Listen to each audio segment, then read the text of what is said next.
Hello, and welcome to F Them Fish, AuDHD for Grownups with your neurodivergent besties. That is me, Callie Elward-Barrett, and the intensely sparkly Jayne Gurton. We're here to talk about all the things neurodivergent: work, life, relationships, overwhelm, weird brain stuff, and all the things nobody properly explained. Now, if that is your jam, stick around, but fair warning, we swear. We love a good swear. So if you're okay with that, stay with us. Jayne, how are you? I'm good, thank you. How are you? Good. It was a very busy weekend with Mother's Day, so happy Mother's Day to all the people out there, but also Mother's Day. Mother's Day. Okay, sorry. People would have heard me just go, ugh. And I've just realised I have not taken my meds, so this could be problematic. But that's fine. Mother's Day. I would like to start a petition. I want to cancel it. I want it gone. In the bin. I will be a second signature.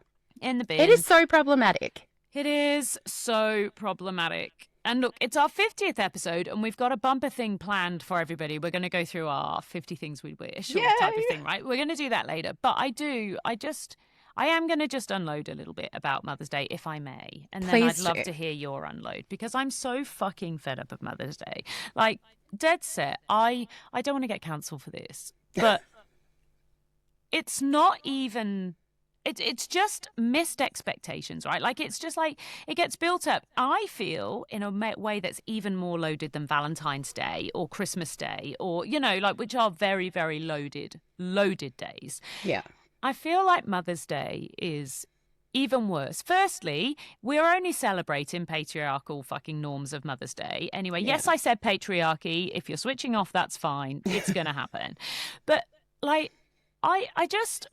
As someone who, growing up, I moved out of home very, very young, and, you know, didn't really do Mother's Day for a while there. And then I didn't want kids, but I would see my friends going through, you know, the whole, everybody has this built-up idea, but, you know, and I remember adverts were always like, give mum an iron for Mother's Day. You know what I mean, right? Yeah. And then, like, I went through IVF, lots and lots of miscarriages, and Mother's Day was fraught. And it just used to break my heart. And then I now am a mum. Thankfully, I was lucky enough to get that journey. And not everybody I was going through IVF, and other people I know who are having troubles conceiving or have just not met someone or are not in the right place of life where they can have a child. There's so much pain. And even though, like, with me now, I now have to share Mother's Day, you know, like with blended families. Yeah, blended families, you know, which is fine. But, like, it feels like I don't care. And then I see people having conversations of, you know, oh, I'm going to spend this $300 thing for Mother. And I'm like, do you know what? Give me a song or a card or whatever. The fact that money is associated with Mother's Day as well, I think that really bothers me. Anyway, there are many reasons. And I just think we are, like, as a society, we just set up expectations that cannot be met. And it just... I second this. I will be the second signature on the petition. Petition? Yeah, I said petition. Petition. And I completely agree that it is just so fraught and built by this concept and narrative that women are just exhausted and it's so hard and they need slippers and, like, comfy robes and things and tea and hot chocolate. But it doesn't actually take into account the individual experiences of each woman, regardless of whether they have a mother, are a mother, have children, whatever. Yeah. And it's just bonkers. I remember, like, one Mother's Day going through it thinking, no one has any idea how hard life is for me right now. And this false celebration of this surface level recognition that doesn't look at me as an individual makes me feel worse. Yeah. Well, I was going to say, I ranted about the mum side of things. What about the kid side of things when you are going between a blended family, or when maybe you have a fraught relationship or you have no mother, you know, like, or person in that position? And I don't mean because of same-sex families where they've got, say, two. I'm not on about that at all, right? But that's a whole other thing, because frankly, like, there are families of two dads or non-binary people or whatever that are far more functional than anything in a cis-het, cis-normative, whatever kind of relationship. But what about the kids who are, I don't know if I'm allowed to call this person mum, because I've got the biological mum over here, and maybe there's a stepmum that then they got divorced and I don't have them in my life anymore. So what even is the concept of mum? And the guilt that that puts on, even in stereotypically kind of like okay families, for the kids that are like, oh my God, I forgot about it. And again, here's to my neurodivergent folks. I could not tell you what day Mother's Day is. I couldn't tell you. And my mum's in the UK and I don't have a clue what day Mother's Day is over there. I don't know what month it is. Yeah. And so then I'm like, oh, I don't know. So for any listeners who are joining us, in case you didn't know, we're neurodivergent and we have justice sensitivity dysphoria, and potentially Mother's Day has brought that up for us. I don't know what you mean. And rejection sensitive. Yeah. Dysphoria. We've got the justice sensitivity, the rejection sensitivity, and now the emotional dysregulation. It's the trifecta, Jayne. It is. And we want everyone to be happy and well and celebrated. And why isn't it just logical? Anyway, 50th episode. Yay. Yay. And look, I've always got a final point. Please do. Final point.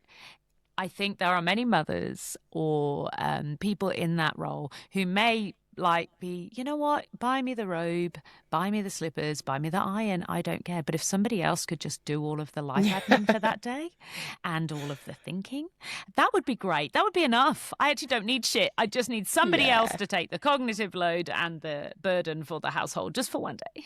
Let's recognise that that's what mothers are struggling with. Yes. Yeah. Anyway,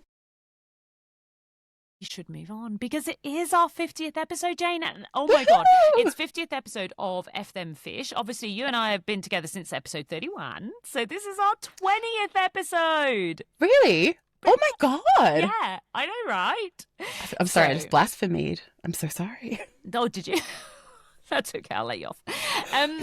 Exciting. That's freaking amazing. It's amazing. It's the 50th episode of that motorbike going past every single time I record. Every time. Why haven't we got champagne to celebrate our 50th? No, why don't we? Oh, God, quick side quest. Do you know what I did the other day? What? I went and bought non-alcoholic champagne for a girls' brunch I was having. I thought I had. I picked it up from the section of the store that said all non-alcoholic. Luckily, didn't serve it to anyone else on the day because nobody wanted the non-alcoholic stuff. I was going to say, why? Did I even give them the non-alcoholic one? And they thought it was the alcohol. I don't even know. But I drank this not non-alcoholic one thinking that I was not having alcohol. And I woke up the next day and I was like, why did I feel like I didn't have a drink? And I was like, is there something else happening? Anyway, my girlfriend, who I was actually with, hanging out with on the night, was like, anyway, so you know that alcohol was definitely not non-alcoholic, that champagne. And I was like, what? It's got a big 0 on the front. Realised it has a big 10 on the front. So it was more alcoholic than normal champagne? I think so. Oh. Yeah. I love this for you. I know, right? But talk about an ADHD tax. Good bloody job I didn't drive anywhere. I'd have been like, no, officer, I'd love to do a breatho because I've been drinking non-alcoholic wine. What do you mean? Yeah. Luckily, I mean, we're not only had like a couple of glasses regardless. But holy shit. Anyway. You dosed yourself. I love it. I did. I basically refeed myself. You refeed yourself. Why am I feeling bad? Unfortunately. Sorry, girlfriend. No, don't apologize for that. That's hilarious. As long as everyone's safe and well, I loved that. I did. Yes, thankfully, there were no repercussions, legal or otherwise, or nobody sent text messages they shouldn't have because they were drunk. Honestly, but yeah, so we're good. All right, so 50. 50. Shall I introduce first? We just thought we wanted to talk Hang on. Don't we want to do like a big picture of what's prevalent in the space at the moment? Yeah. Do we want to do that? Yeah, we really should because... Should's a bad word. You go, because I'm just full of sighs today. I'm just sighing. Oh, I thought you were talking size, like big size. No. Okay, so we got together to plan this episode and thought there are 2 core things that we really want to do. One is lots of like acknowledgement and things of what we've learned and things that we don't feel sorry for and all that kind of stuff now. And we'll get to that. But the other thing that really came across strongly was this conversation that's happening in the neurodiversity space at the moment around the concept or suggestion that everyone's a little bit neurodivergent now, or everyone's autistic or ADHD. Everyone's getting diagnosed with it. So we wanted to address that quickly because it's prevalent now, but also 50th episode, big topic. Yeah. How do we feel about that, Callie? Well, I mean, right. Okay. I have opinions. You may be surprised to hear. I know it's not like me, but yeah. So I absolutely do have thoughts on this because it is obviously not just prevalent now. There was a recent show here in Australia and it had all of these stats about diagnosis and it was based around socioeconomic, like, you know, which of course it is. All health things are. All health things, no matter where you are in the world. Of course, you have more access to diagnosis and treatment, et cetera, right? If you have access through financially, et cetera. So absolutely it is. Thanks for telling us something that the medical profession and every other place that, or every other person who works in any form of social advocacy didn't know. But yes, this idea that everyone's a little bit ADHD nowadays, right? So we thought, fuck you, we're going to talk about it. Fuck that concept. Right. So I did my TEDx pitch the other day. So you do like it's an open mic session, right? And mine was about autism and neurodivergence more broadly, but mostly autism in aged care, and how like there was this a 2025 review from King's College London that estimated that 97% of autistic adults in the UK over the age of 60 are undiagnosed, right? Now, 97%. We have our silent gen and we have our boomers. So it goes silent gen, then boomers, then millennials. Then I did myself. Oh my God, we always forget Gen X. You forget your own. I know. Shh. I mean, you're a millennial, sorry. I'm an ex-zennial, so I'm literally on the cusp. Yeah. But yeah, so silent gen, boomers, Gen X, millennial used to be known as Gen Y, snowflake generation, I believe they were called for the longest time until Gen Z came along, and then they got that. More. Yeah. Now apparently they're out that now, and then you got Gen Alphas, and we in 2025, I think the Gen Beta were born, right? So we've got quite a number. And your silent gens, your boomers, and your Gen X, and, you know, mostly millennial as well. We have those 4 generations here playing catch up. That's what it is. That's what it is. And people lacking the language and holding a significant amount of shame and stigma. So always been there. Yeah. Diagnostic criteria changed. Our ability to see things changed. There's that meme that gets around. Why are there so many more stars now that we have telescopes? Yeah. No, they've just made all these extra stars. Yes. They didn't exist before. The people who built the telescopes made the stars. Ooh, conspiracy theory. I love a good conspiracy. Can we get a conspiracy theory that everybody who manufactures telescopes, they build in stars? Stars. It's like a it's attached to the telescope. It's big telescope. Oh, I lost my balls. I lost my week. One of me. Oh, shit. What are they called? My disco balls fell on the floor. Oh, shit. Not again. I obviously hard agree. Oh, distracted. Disco balls. Sparkly. Love. I hard agree. And it has been there forever. Like, the more we learn about it now, the more things come to light, the more we see these things that have happened in generations past.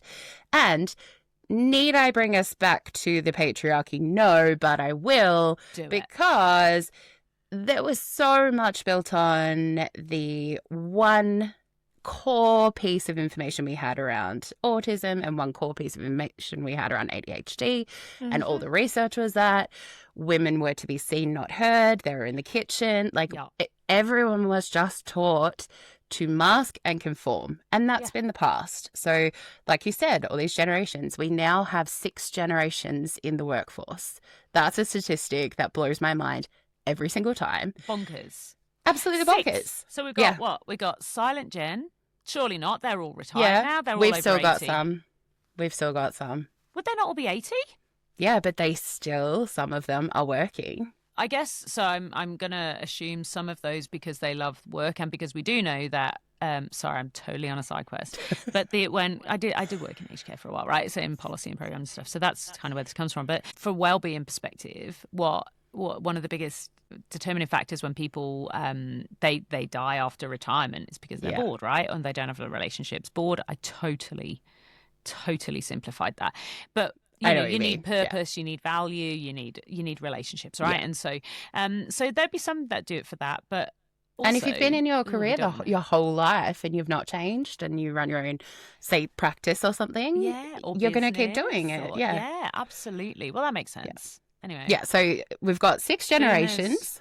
So silent gen, but so okay, all the way down to Gen Alpha. No, Alpha. C. Yeah, Alphas would be. Alpha, yeah. Yeah, some early alphas would be. Yeah. Because that's what 2010, so they would be now 16 potentially. Yes. Yeah. So yeah, all right, just entering. Gotcha. I love that you just validated this statistic that I didn't make up. We've confirmed it, guys. 6 generations. Well, you know me. I can't help myself. And you know intergenerational stuff is my permanent special interest. So good. Yeah. It's very fascinating though. But we do have all these generations in the workforce and each of them have different understandings, but the more the younger generations catch up, the more we have these understandings of neurodiversity, inclusion, what the generational traumas of the past have brought down on us, all this kind of stuff. So it is not that everyone is neurodivergent now. It is not even that we're overdiagnosing. We're playing catch up, like you said. Total catch up. The other thing is what neurodivergent means, right? So people have got to remember. I won't police language in a yucky way, but people have got to remember that neurodivergent is not a medical term. It is a social identity. And when you look at the massive scale of things that could be, so we were looking at something yesterday around 20%. So from Yale Centre for Dyslexia, 20% of people are considered to be on dyslexia, like on the spectrum for dyslexia, right? Like when you look at clinical, that's about 7%. Although there are some that. So when you say that there's a clinical diagnosis of dyslexia, which usually means it's a significant severe. Whereas when you look at it, the spectrum from, like reading and writing difficulties and that processing of information because of the, the different ways that information goes into the brain. From a dyslexia perspective, I'm not talking about processing in regards to things that might be autism or ADHD or other things. So from that dyslexia perspective, on that spectrum of mild, and again, language gross yuck, but mild dyslexia to significant dyslexia, severe dyslexia, it's about 20%. And there's not much arguing about that. It's just that difference between what the clinical medical profession or psychology, etc., accepts as being the clinical standard, and then what that broader thing is, well, actually, they may not be severe enough to have sought a diagnosis because they've been able to manage it. It's very warm in my room. Look how red I am. Sorry, I can't even see it. I put the heater on because it was really cold and I meant to turn it off before we started recording. My nose is bright red. I'm freezing in mine. So anyway, so when we look at that, it's such a good example. But and so we kind of go, so neurodivergence, when we look at it at that, if we are saying neurodivergent now, different ways of processing through your nervous system and brain, which is what it is, there are so many other things. Of course, there's other things. A cute blanket. Did you make it? Yes. Just so everyone who's listening knows, I've just popped my cute little crochet granny square daisies blanket on my lap and my body because I'm cold. I'm chilly. But so of course, there's more people. Yeah. Before 2013, there wasn't adult diagnosed. Yeah. So of course, there's more people. Stop being so dumb. Of course there is. And we all now connect with those people that are neurodivergent. Yep. And we are going, oh my gosh, now I know why I understand you. Now I know why we connect. Not, oh, now you've caught it. Great. Now you got broke too. Your brain is walked. Oh, good on you for being broken, sweetie. It's nice to have you here. I'm feeling a bit silly. I know, me too. So we are saying then, though, right, that we just look, you may have picked up on the fact that we do not subscribe to this idea and that everyone's neurodivergent nowadays.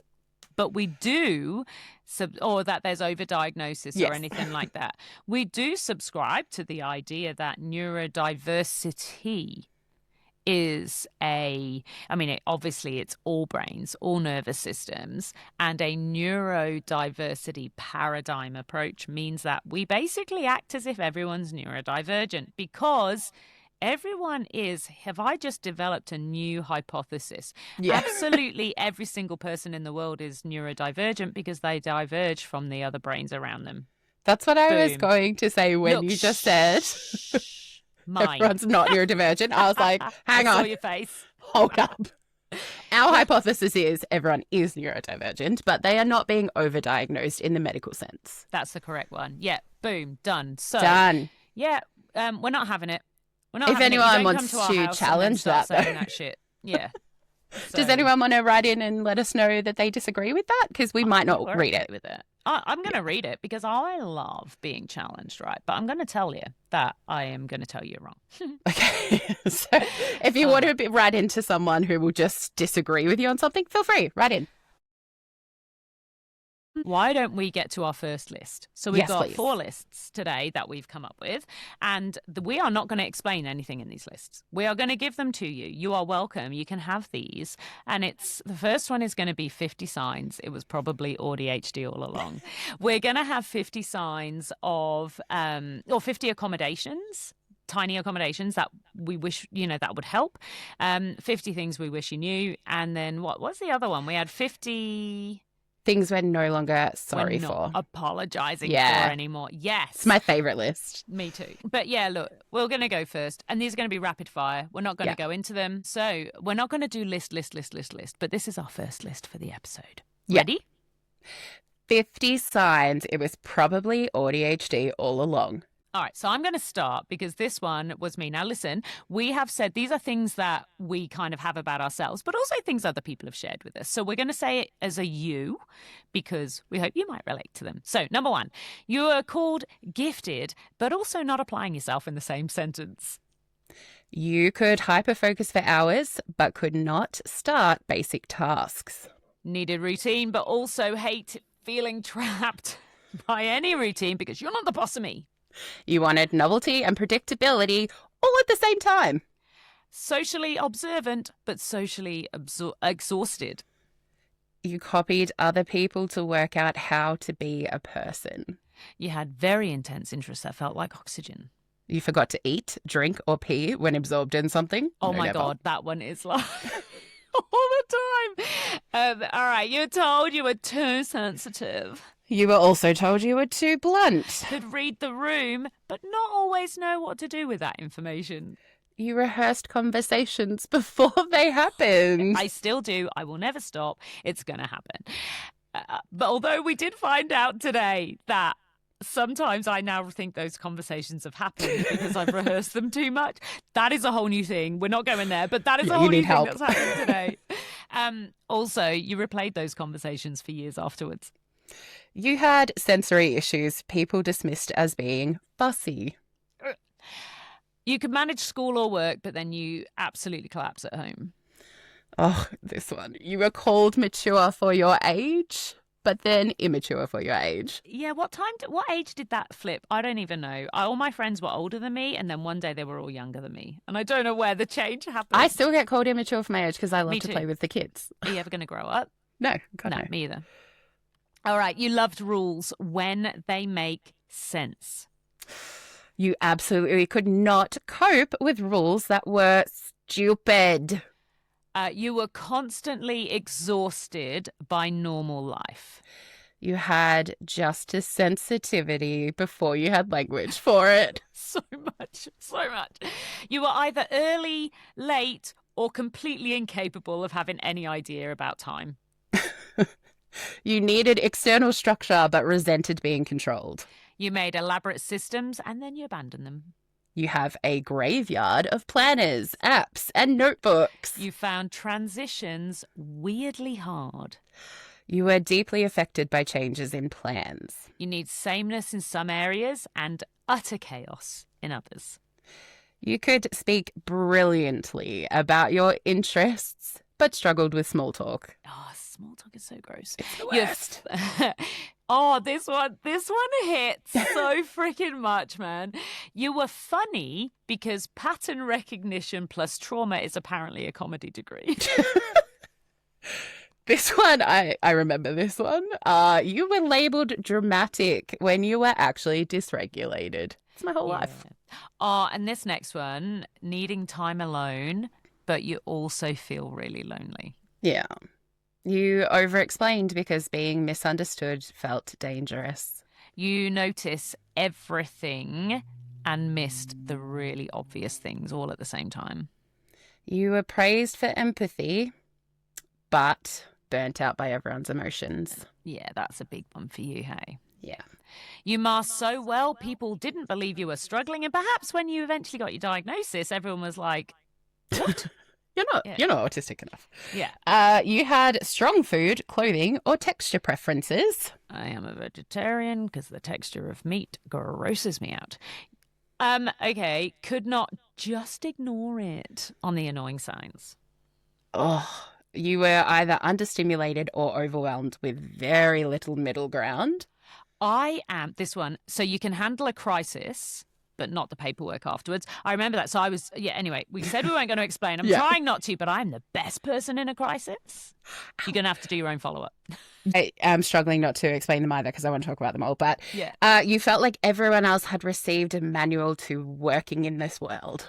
Yeah, and now we've got the last 10 in this little list, right? So you were constantly trying to become more organised, more normal, more enough. It's funny that we wrote these and yet still they kind of hit and we keep like going, oh yeah, this one, because that's how deeply they sit, right? Yeah. Anyway, sorry. You had anxiety that was partly untreated neurodivergence in a trench coat. In a trench coat.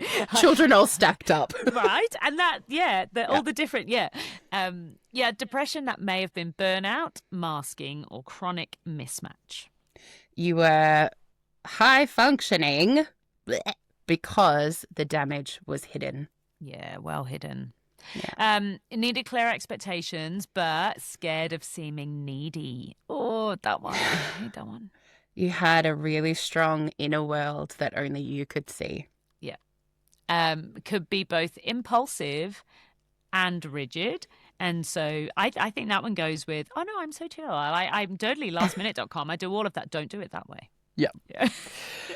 You could be both. Oh, I just went to the same. You had shutdowns that looked like laziness or withdrawal. You had meltdowns that looked like overreacting. And then the last one in this list is you eventually realized the question was not what is wrong with me, but what have I been adapting to my whole life? And that actually is an external issue and not internal being a dickhead. Heck yeah. Yes. Do you hit all 50 of those? I think so. I actually couldn't. I struggled to find one that didn't really resonate. Like, me too. So when you came with your list and then I came with my list, there was so much overlap, right? And I think we were on something like flipping between us, like 60 or 70 across. Yeah, we were on too and many and we combined some. Yeah. And look, the list feels a little long and we went through it and it's like, there's a lot there. But it's our 50th. It's our 50th. We have 50 so things. It would feel wrong to do anything other than 50. Mm-hmm. But look, I think from that, the next obvious thing is, well, then what are the things that we wish people had known earlier about it? Because knowing earlier the grace we can give ourselves and give each other. Like if you are around someone who is maybe doing any or all of those things, clearly this is not a diagnostic tool, right? I feel we kind of almost don't need to say that, but then we do for the same reason they have to have labels saying do not iron on whilst on your body. But I... Is that real? Do they have labels that say do not iron whilst on a body? Do not use this iron while clothes are being worn. Yeah. Oh my God. Which means you should be naked when you iron, by the way. Obviously. Yeah. Who would have thought irons were going to be a feature in today's episode? I did not. They feature strongly. Twice. Things that we wish we had known earlier, that's where this list came from. So that anyone who's listening to this can potentially either for themselves give themselves grace, or when someone else is maybe neurodivergent around them, they can understand these things now. Yeah. and support that person or just give grace. Yeah.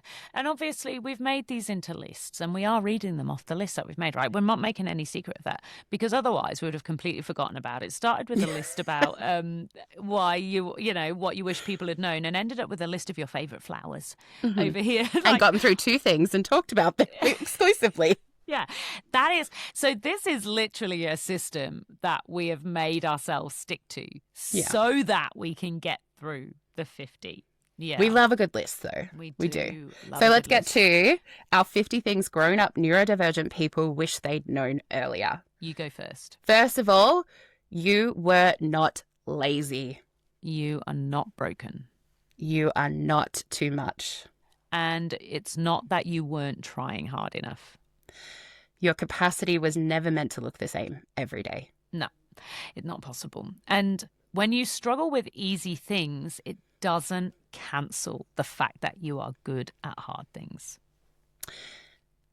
Being smart or intelligent does not protect you from executive dysfunction. Why are you calling me out? Why are we calling each other out like this? Because that's what I told my GP when they were like, I think you need to get assessed. I was like, shut up, I'm really smart.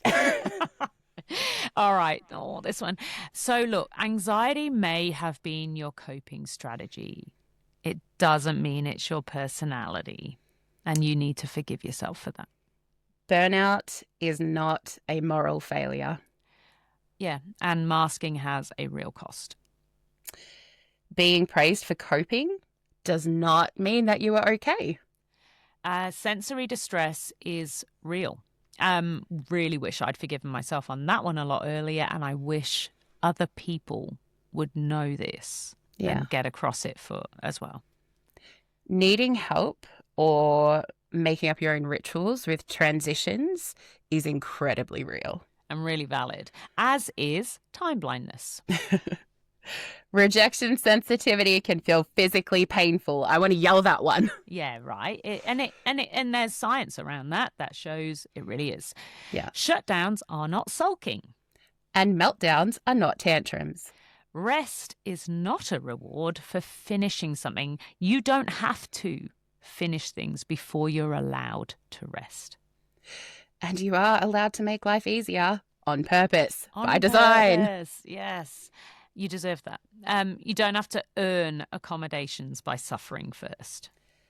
A diagnosis can explain without excusing everything. It's what we say, right? It's like a big thing. It's a reason, not an excuse. Self-identification is a very, very valid start point, and sometimes that might be all you have available to you.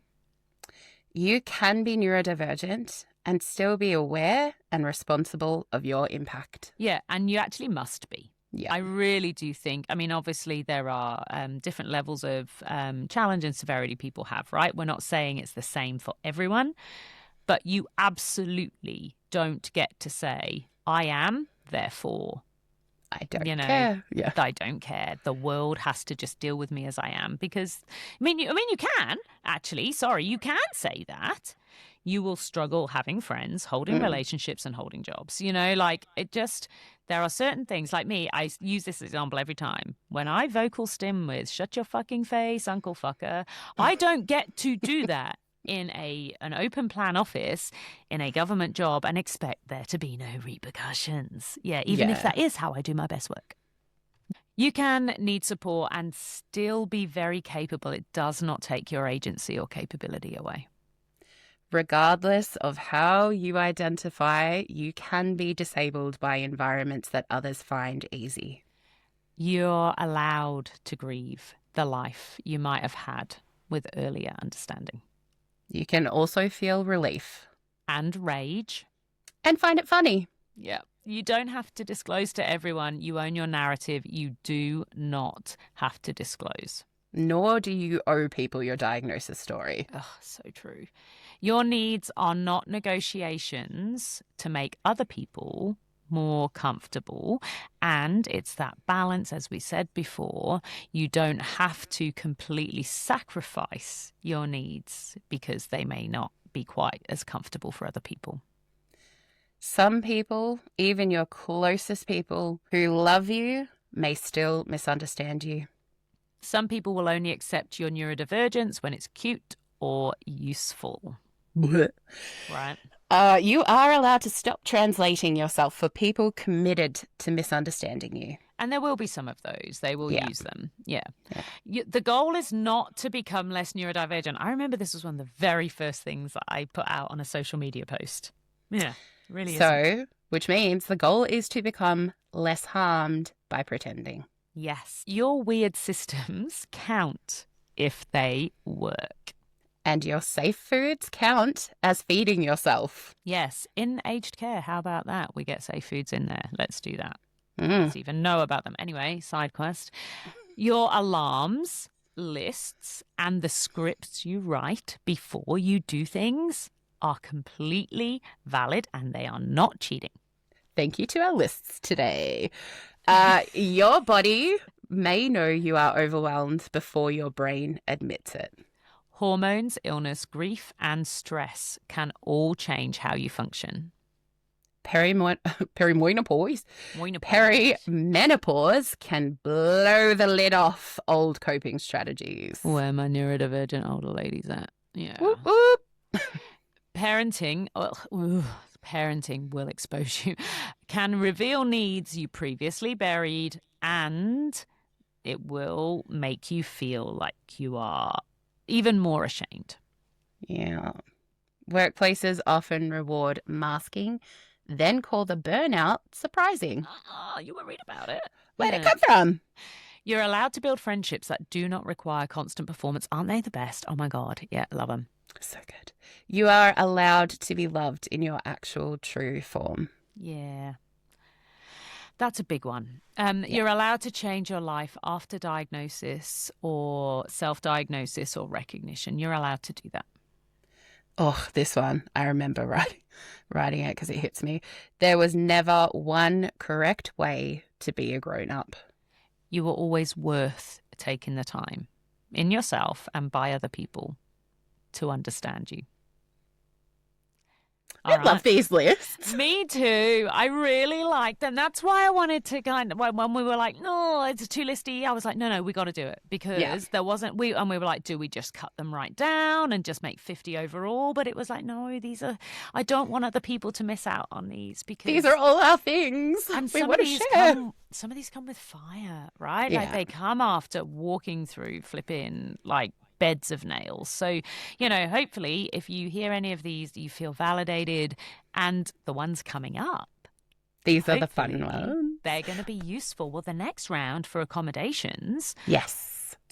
Record these, write these down, get your AI onto this, get the transcript, do whatever, and then cross off the ones you don't need. And then have a little look at the ones that might actually be useful. And you may go through and go, I've already got like 50% of these. And that might make you feel pretty good too. Yeah. I'm feeling revalidated by the list that we created. So let's go on our 50 tiny accommodations. And before we do as well, these are not generic. You will not relate to all of these, right? So that's why I say the ones you don't need. And I think it's really important because some of these, I look at them and I would have rage. Yeah. So please these are it's our combined. Yeah. Some of these I look at and also go, damn it, Callie, I would never do that. I hate that. Right. And some of them I look at and they've come from our listeners. And so thank you for those people you've sent them in. You'll hear yours in Thanks, there. besties. Yes, this is the acknowledgement. Yeah. Okay. All right. So 50 tiny accommodations that changed ours and or our listeners' lives. First of all, written instructions. Meeting agendas in advance. Meeting notes afterwards. Yes, that one. Clear deadlines with actual dates. Not get it to me ASAP. Yep. Actual dates? What is this? Fewer, in inverted commas, quick chats. Just have quick chat. I'm a shocker for that. So this is the thing, right? When I look at these and I go, I do a lot of these things. Ugh. Yeah, anyway, so I've got work to do. All right, permission to ask clarifying questions without people going, oh, well, why are you being so critical? Oh, yeah. Yeah. Captions on videos and meetings. Noise cancelling headphones. Loop earplugs or similar sound filters. So Our friends at Earjobs, they do a whole range of those things. Now, sunglasses indoors, this has been a very, very, very recent thing for me. I love it. And I don't know if I've done them indoors, but I've definitely done them when it's past the time for sunglasses because I am always more comfortable with sunglasses on. I reckon it was me that said you just put your sunglasses on. You're like, what? Might have been Mardi Gras. Yeah. Yeah, it was. Yeah. Soft lighting. We have a term in our house. No big lighting. No big lights. Yeah. No fluorescent light. Torture chambers. Can we just get rid of fluorescent lights everywhere, please? Everywhere. Yeah. Flexible start times. Recovery time after high demand days. Camera off options in online meetings. Yeah, 100%. Please. Chat-based participation options. Really important. Different participation options. Flexibility in facilitation, so not being forced into icebreakers. I always think that no is a full sentence, right? Or pass is a full sentence, which I may be stealing from one of these ones later. Actually, I think we put that in. However, pass is a full sentence. So quiet places being available to decompress. Working from home when focus is needed. Clear priorities. What matters most and what can wait? We will think everything's important. So what is critical and what is important? If you're feeling overwhelmed, breaking big tasks into visible next steps. Body doubling. Dead set. One of my favorite things to do. Yeah. Timers for starting, not just finishing. Visual reminders. Labels on things. Everything. Sorry, that's not the next one. Default templates. Decision trees. Scripts for recurring conversations. I used to hate this until I realised how incredibly useful they are. Even if you never use the script, the fact that you've written it out means that, yeah. Similarly, pre-written email starters. This next one is a game changer for me. A parking lot for ideas that are not today's job, because I have thousands of them. Total exaggeration. I have hundreds, though. Yeah. I just hate the terminology, but I get it. I know. A weekly reset ritual. Yeah, that's a good one. I love that one. I know. I was going to say, when you came up with that one, I was like, we're going to explore this more, right? Yeah. This is one of the things we're going to look at more, because when you said it, I was like, I don't do it, but I want it. One trusted place for tasks. Just one. Stop making people go between multiple platforms. This may or may not have been one I That's fine. No. I don't. Yeah. Reducing notification chaos. Yes. Turn them all off. Yeah. Everything. Turn them all off. Yeah.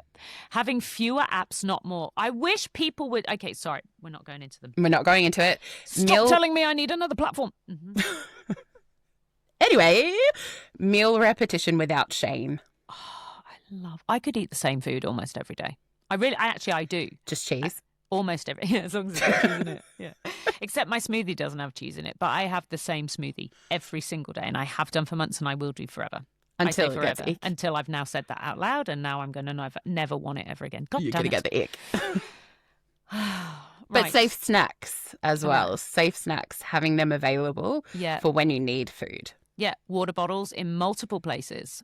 Clothes that do not attack your body. Shoes that don't ruin your day. Plans with arrival, parking, and exit information. Yes, checking menus in advance. Yeah. Social events with opt-out points What actually embedded in them. That is such a brilliant idea, Jayne. Yeah. Our listener who had that one, they were anonymous. No, that was me. Was that put that in because I'm literally planning a birthday party for myself with the little kids in my life, and I was like, I love it, I can't wait, but I have an opt-out time because I'm going to have dinner somewhere else. Yeah, nice. It's so much better. Permission to leave without a performance. You know, they used to call it like ghosting when you ghost out of a party or whatever. I that's the only way I ever want to leave a place. Same. Yeah. Asking someone, do you want comfort, solutions, or rage support? Yes. You know what? Actually, the rage support, now this is one we combined, right? Because what I initially bought was let me vent without thinking you got to fix it. Just let me have my rage. If I'm there going, fuck this, fuck the fucking the thing, and I can't believe that, right? I don't need you to fix it. Whether you're my boss or my friend or some passerby in the street, I I wouldn't. Well, How often do you do that? Maybe. Let's not talk about that. But, like, I just want to vent sometimes, and there is science, and I will back that up. Anyway, right. So having a shutdown plan. And then having a meltdown recovery plan. Not scheduling hard things back to back. Yes. Reducing decisions before important tasks. So critical. Designing life around the actual capacity you have, not the one you wish you had. So, like, real you, not fantasy you. God, I want that one so badly. Yeah. I need to work on it. And then lastly, treating customizations and accommodations as infrastructure that you deserve, not indulgence. Yes, they are infrastructure that everybody then gets to invest in or take, advantage of or use or whatever. And it's not about, suck it up, princess, Get over it, girl. Right? Well, I am in the snowflake. snowflake. Through everything, so you should too. Yeah, I hate that. I hate it. So we have both just said there are things we need to work on, which means we're inherently shaming ourselves a little bit as we were reading through. I don't see it as that at all. I don't think it's shaming at all. I think that is a deficit way of looking at it. I think it's a way of going, how fucking cool that I have seen now from the things you brought to this, opportunities for me to go, I can do that better. I can do that differently. I see that as an inherently positive thing. Not a Okay, you're thing. totally right, but I was trying to segue into our last. Oh. But thank you for the pep talk. Like a good host and shit. And there's me just going, no, I'm going to argue that point. Great pep talk for me. Look, I was trying to say... you're amazing. Yeah. Thank you. So are you. Firstly, I think we should, if anybody has questions about how any of those accommodations might play out, right, that is literally something we do, like professionally as well. So please do send us a message on, our socials, or send an email to fthenfish@gmail.com. We're happy to explain some of the stuff, It's our hyper focus. We love to talk about this stuff all the time. Love it. Yeah. Love it. What we don't love, though, is apologising. See, I did the segue thing too. You did it. You got there. Okay. Yes. We hate apologising now. No, we'll do it if someone needs it. I was going to say, let's just step that one back. I mean, I can edit that out if you like, because we don't hate apologising. Apologising is critical. It's a critical skill. Everybody should do it. I'm on a life journey to not apologize for things I don't need to, because I always say sorry. Yes. And I don't need to. So let's look at our favourite list. Can we just talk about the intersection, though, for sorry? Yeah. It's that intersection. I keep hiding my face behind the microphone. Sorry. See, I did it there. I just did it there. Anyway, no. So, sorry, that was high pitched. The intersection. You said it again. Of. We do it so much. We do. Wow. Being female is a big thing. Now, I do want to say, we've mentioned patriarchy, quick side quest. Side quest.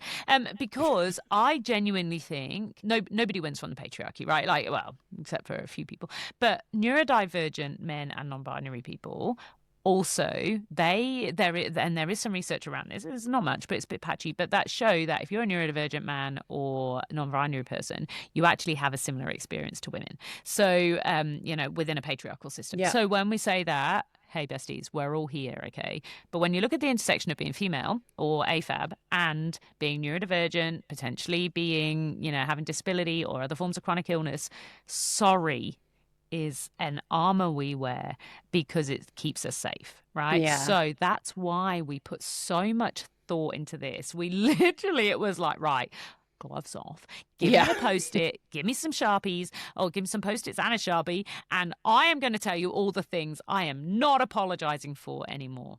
Or I don't want to. I definitely will still apologise for probably all of them. As will I. But we are going to try not to, and it feels good to say, here's 50 things we're not apologising for anymore. And so we encourage you, take this list in and realise you do not have to apologise for these things anymore. This is our final list for today for our 50th It's our favourite. episode, and we are going to do it. Let's go. I'm going to start because number one, 100% what I need to work on. Needing recovery time after ordinary life admin. And asking for instructions, although you might want them verbally first, which I do. I very rarely ever want to receive something just in writing because I want to make sure I understand the context and your thinking. but then asking for instructions in writing. Not remembering verbal instructions given in passing. Yep, get that follow-up in. This one. I am not going to apologize for needing people to say what they actually mean. I am done decoding you. Yeah. I am done wearing... I'm just done. End of You're not going to wear anything ever. I'm just wearing clothes. Are you done apologizing for wearing clothes? I mean... My brain's done. I am done wearing clothes. Sorry. Oh, my God.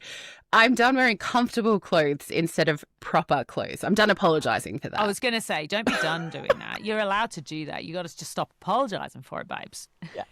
I've accepted it. So I'm not going to apologize anymore for leaving early when my nervous system is like, nah, I'm out. Layers. Or eating the same safe food repeatedly. Yum, cheese. Not answering messages immediately. I am really on a journey on this one, and I've got to stop apologizing for it because you know what? I don't owe you 24/7.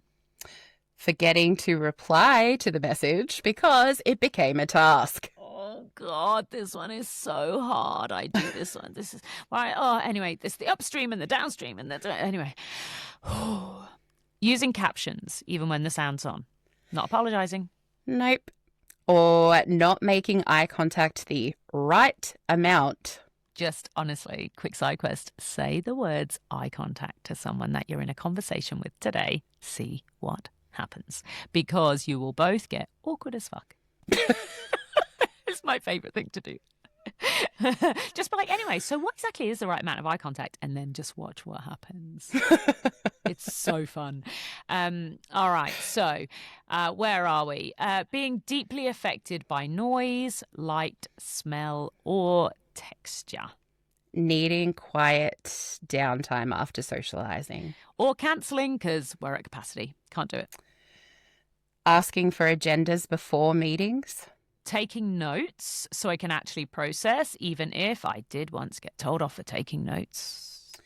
Asking the same question more than once if I don't get an answer. Yeah. And also, if you ask it and then you ask it again, but then your brain catches up halfway through asking it the second time. So then you stop asking it halfway through the second time. And then I'm not sorry about that. I'm there now. You're fine.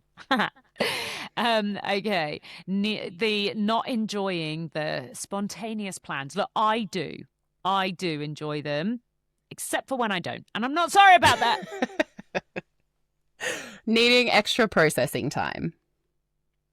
Oh, I thought we'd already done that one. No. Are you sure?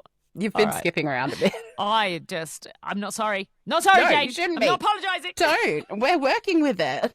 Struggling with transitions. Being intense about the things we care about. Having big feelings about things other people think are apparently small.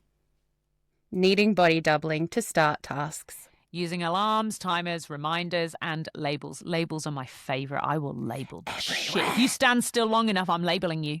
I labelled beige once. In my fridge, I've got labels on every shelf because I'm like, stop putting the vegetables on the cheese shelf. I've now labelled them. Now you know. Having a messy but logical system. This big one. Not being able to just relax. I don't want to relax. Relaxing is stressful. Being tired after masking. Needing to move, fidget, or pace.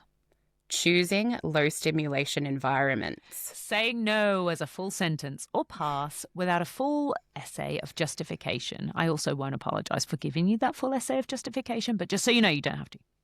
Not attending every event. Not being available for constant social access. This one makes me laugh because it's so me. Forgetting names but remembering tiny details from 2007. I could tell you all of my landline phone numbers I ever had. And I haven't had a landline for probably 30 years. But do you know my name? Jenny? Yeah, Jenny? it's Jenny. Yeah. Hi, thank you. Is that you? Right. Needing direct feedback, not hints. Struggling with phone calls. Wanting the menu before going to a restaurant, especially when you have food allergies and sensitivities. Having scratchy clothing tags or seams or socks. Yeah. And, you know, turning off my light and then turning it back on halfway through record. Yeah. Having a meltdown or shutdown response to overwhelm. Yes, snaps, not apologizing. No. Needing plans to be clear. Asking people not to interrupt our focus. Being unable to perform fine when we are not fine. Not fine. Not fine. No. Wanting fewer meetings. No one wants more. Having uneven capacity from day to day. I won't apologize anymore, people. No, don't. This one, needing practical help, not motivational quotes. Now, I do like motivational quotes sometimes, but it's the motherhood statements I talk about. I don't want your motherhood statements. Let's talk about things that are real and practical. Yeah. Being brilliant at some things and completely hopeless at others. Yeah, we know that now. We know this is a thing and we're not apologizing for it. Being honest when something is inaccessible. Not thriving in the chaos that is an open plan office. Especially with Callie because she stinks verbally. Using scripts for difficult conversation. I know we've said it a few times. Do it. Don't apologize. Rebuilding our lives around what actually works for us. Yeah. And the final one for today that we want you to not apologize for anymore. Our favorite one. Yeah. It's existing exactly as we are without turning ourselves or without turning yourself into a more convenient version for everyone else. Snaps. Oh, that's not the one. I was like, it's the orange one. It's the other orange one. There's two orange ones. Sure. Cricket. That's what I was going for. I was going for that at the end of Why didn't you just say sorry? Crickets. I expected an apology for that. I'm sorry. But look, like we think these lists are cool. We hope you got something from them even. And hopefully you can make your own list. Like it doesn't have to be 50, but have a little think. Think of all those 4 things and what are you going to ask for as an accommodation? What are you going to stop apologizing for? What do you wish other people knew? And what are the signs that you kind of always knew? Have a conversation. Send us your lists. Like we want to see them. So yeah. We hope you had some fun with that one. Thank you so much for joining us on our 50th episode. 50. We are so old. I know I'm not as old, but we are old. And I appreciate that we got together and we did this because this was a really fun, reflective exercise. It really was, actually. It was so nice to just take a moment, take a beat and say, if we could distill everything down, what would that look like? If you never had a chance to listen to anything else or find out any other information, what would you want to know? Yeah. And hopefully some of those accommodations, and there are others and we want to hear them. So yes, please. Thank you for joining us. Thank you for staying with us. We are very excited to have you here. Remember, check us out on YouTube, on various socials, FThenFish, AuDHD for Grownups. That's AuDHD for Grownups. I'm Callie. She's Jayne. And we will see you next time. See you next time, besties. Bye. Bye.